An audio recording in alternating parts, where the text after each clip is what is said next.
Bayangkan anda sedang membersihkan halaman rumah seperti biasa setiap hari. Tapi hari itu anda terbau sesuatu yang sangat busuk. Anda memeriksa bau itu dan mendapati satu mayat yang telah dikerat-kerat. Tanah itu adalah tanah halaman rumah anda. Tapi anda tidak tahu bagaimana mayat itu boleh berada di situ. Misteri akan terus kekal misteri.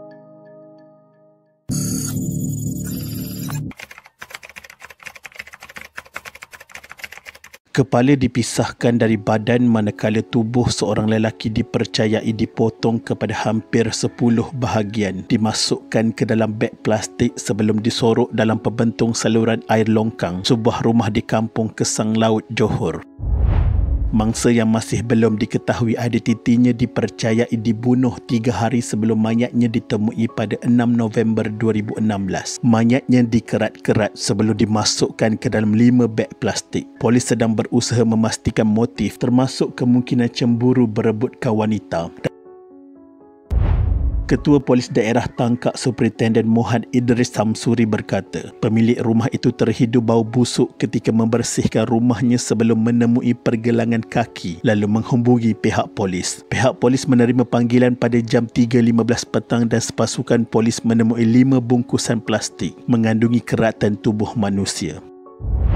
Lebih mengerikan, bahagian kepala mangsa ditemui ditanam di perkarangan rumah berkenaan dengan jarak hanya beberapa meter dari lokasi penemuan 5 beg plastik yang mengandungi anggota badan mangsa. Kurang sejam selepas menerima laporan itu, pihak polis menahan seorang remaja lelaki berusia 19 tahun bagi membantu siasatan. Mengikut Seksyen 302 Kanun Kesesaan, suspek telah ditahan di sebuah rumah berhampiran tempat kejadian bagi membantu siasatan. Tidak lama selepas itu, seorang lagi lelaki berusia 56 tahun dipercayai bapa saudara suspek utama ditahan bagi membantu siasatan. Semua anggota badan itu telah dihantar ke Hospital Tangkak dan suspek dibawa ke Ibu Pejabat Polis Daerah IPD Tangkak.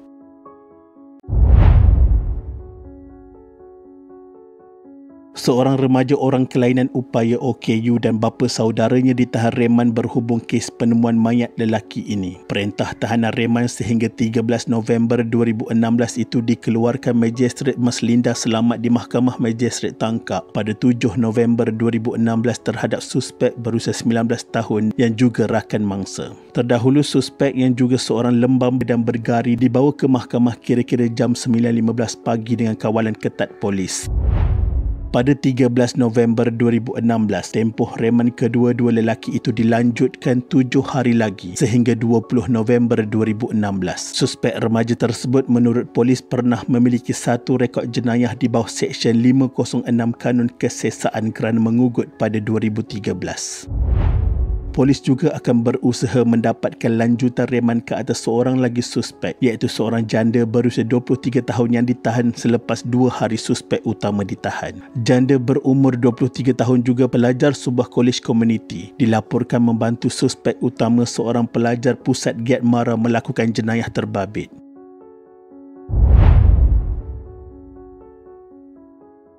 Mangsa pembunuhan kejam yang mayatnya dikerat beberapa bahagian dikenali sebagai Omar Miskam berusia 49 tahun yang berasal dari kampung Sungai Alam Pancur Pagoh. Ketua Polis Daerah Tangkak berkata mangsa adalah seorang pemandu jengkaut dan sudah pun berkahwin. Katanya mangsa adalah kenalan kepada suspek utama yang juga remaja orang kelainan upaya berusia 19 tahun. Mangsa yang sudah beristeri bekerja sebagai seorang pemandu jengkaut di sekitar daerah dan mangsa dipercayai ditetak di kepala menggunakan parang sebelum mayatnya dikerat.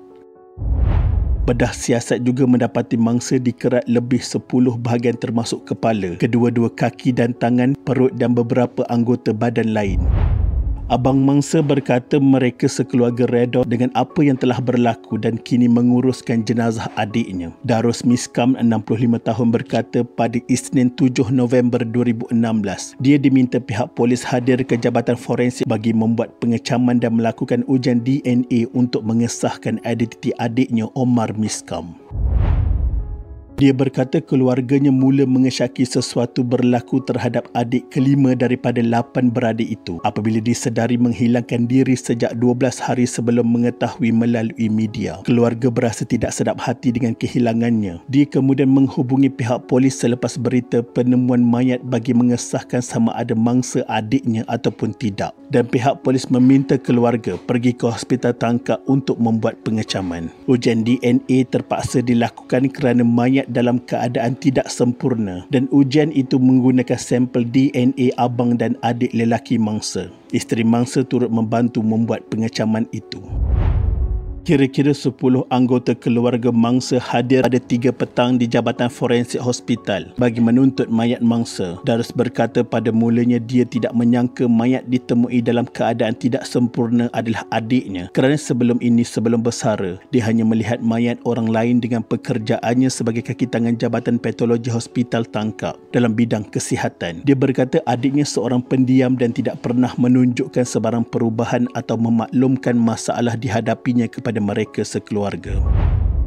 Hujan renyai-renyai mengiringi pengebumian Omar Miskam. Jenazah dikebumikan di tanah perkuburan Islam Pancor pada 10 November 2016 pukul 8.15 malam selepas disembahyangkan di Masjid Jami' Pancor. Kira-kira 200 penduduk kampung termasuk ahli keluarga serta saudara mara menghadiri upacara pengebumian itu.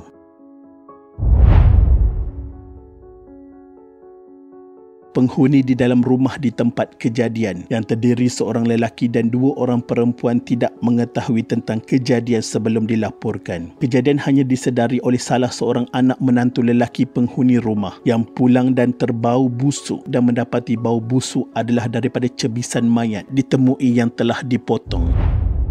Saksi yang merupakan seorang anggota polis di IPD Muar dikenali sebagai Badrul Hisham adalah menantu lelaki pemilik rumah di tempat kejadian yang tinggal bersama-sama pemilik rumah disebabkan isterinya pantang bersalin. Saksi telah menemu bual adik ipar lelakinya yang juga merupakan suspek utama lalu hasil temu bual ke atas suspek mendapati suspek ada berkawan dengan seorang janda perempuan Melayu lalu hubungan ini dilarang oleh mangsa. Mangsa telah datang ke rumah suspek kira-kira 4 hingga 5 hari sebelum kejadian dan berlaku pergaduhan di antara suspek dengan mangsa. Mangsa telah dipukul menggunakan senjata tajam lalu mayat mangsa dikerat dan dimasukkan ke dalam plastik hitam dan disembunyikan di bawah titi konkrit di hadapan rumah.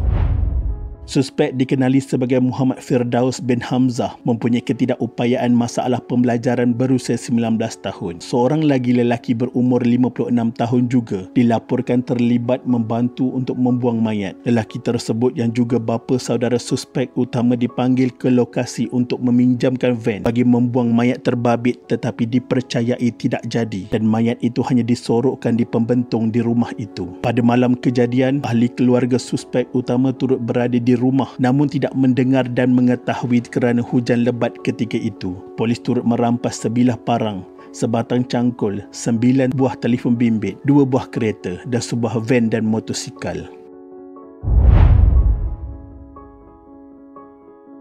Seorang remaja bersama kekasihnya yang merupakan seorang janda dihadapkan ke Mahkamah Magistrate Tangkak pada 20 November 2016 atas tuduhan pembunuhan ini. Muhammad Firdaus Hamzah 19 tahun dan Nur Syahila Ismail 23 tahun tiba di perkarangan Mahkamah Magistrate pada jam 8.45 pagi dengan kawalan ketat pihak polis.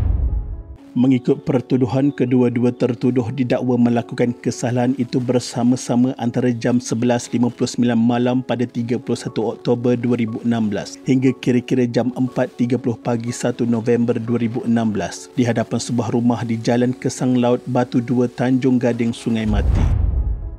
Mereka dituduh bersama menyebabkan kematian terhadap seorang lelaki Omar Miskam 49 tahun dan didakwa mengikut Seksyen 302 Kanun Kesesaan dan dibaca bersama Seksyen 34 Kanun sama yang membawa hukuman gantung sampai mati jika sabit kesalahan. Terdahulu tertuduh pertama gagal memahami pertuduhan dibacakan jurubahasa mahkamah di hadapan Magistrate Mas Linda Selamat manakala tertuduh kedua mengangguk tanda faham.